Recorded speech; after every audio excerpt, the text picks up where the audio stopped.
Bonjour mesdames, aujourd'hui nous abordons un sujet trop souvent mal compris, voire tabou, l'hygiène intime féminine.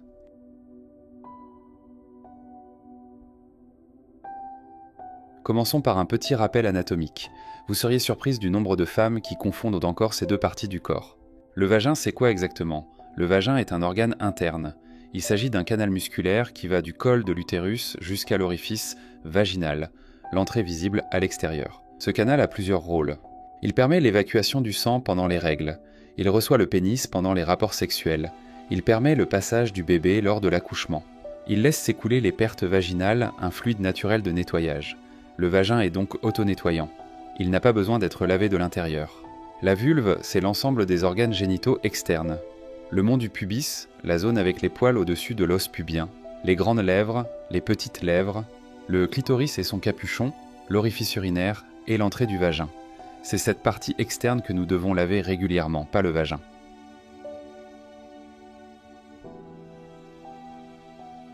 Sur Internet, on trouve énormément de désinformation autour de l'hygiène intime. Certaines femmes pensent qu'il faut que leur vagin sente bon pour être propre ou désirable. Cette croyance vient souvent de la pression sociale, de la publicité pour les produits d'hygiène féminine et du manque d'éducation sexuelle et anatomique. Résultat, beaucoup de femmes utilisent des produits agressifs, parfumés ou font des douches vaginales, ce qui est non seulement inutile, mais aussi dangereux. La vérité, le vagin n'est pas censé sentir la rose. Il a une odeur naturelle, variable selon le cycle, l'alimentation ou l'activité sexuelle, et c'est parfaitement normal.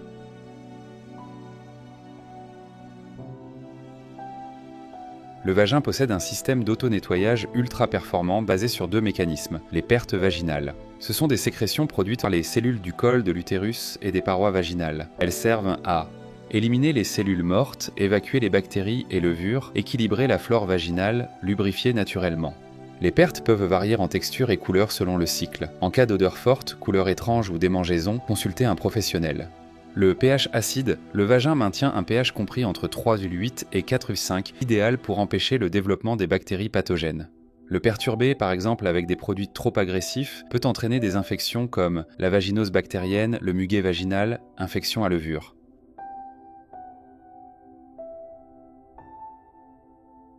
Le vagin n'a pas besoin d'être lavé. La vulve, en revanche, oui, et voici pourquoi. La zone vulvaire est poreuse, sujette à la transpiration, exposée aux résidus de règles, d'urine, de sperme, couverte par des sous-vêtements, parfois synthétiques, soumise au frottement constant. Tout cela nécessite un nettoyage doux mais rigoureux.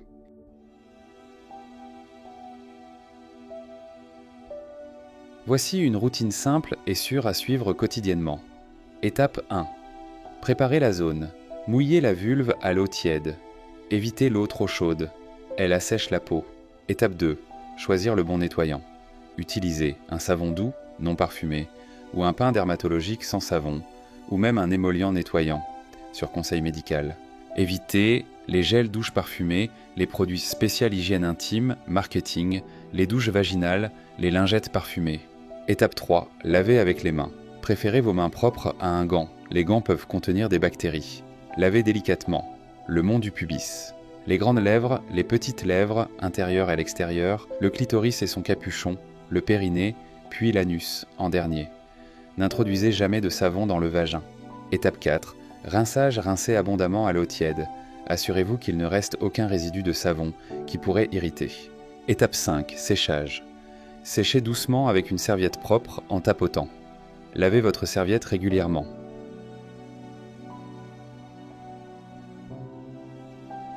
Une fois propre et sèche, portez des sous-vêtements en coton, respirants. Lavez toujours vos culottes avant de les porter pour la première fois, même neuves.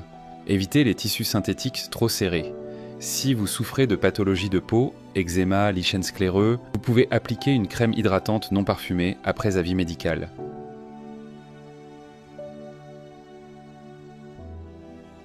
Voici une liste rouge de ce qu'il vaut mieux éviter.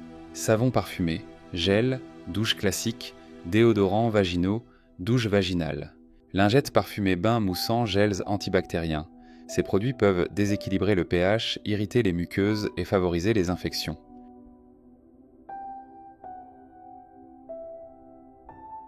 Puis-je utiliser des lingettes intimes ?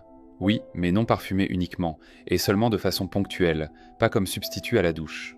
Puis-je laver ma vulve avec la pomme de douche? Oui, à basse pression et à distance raisonnable. L'eau peut éclabousser l'entrée du vagin, mais ne remonte pas dans le canal vaginal. Ce n'est donc pas une douche vaginale. À quelle fréquence laver la vulve? 1 à 2 fois par jour. Pendant les règles, 2 fois est préférable. Ne pas laver excessivement. Cela altère la barrière cutanée. J'ai des ongles longs. Est-ce risqué? Oui, soyez très prudente. Les ongles peuvent provoquer des micro-coupures ou transférer des bactéries.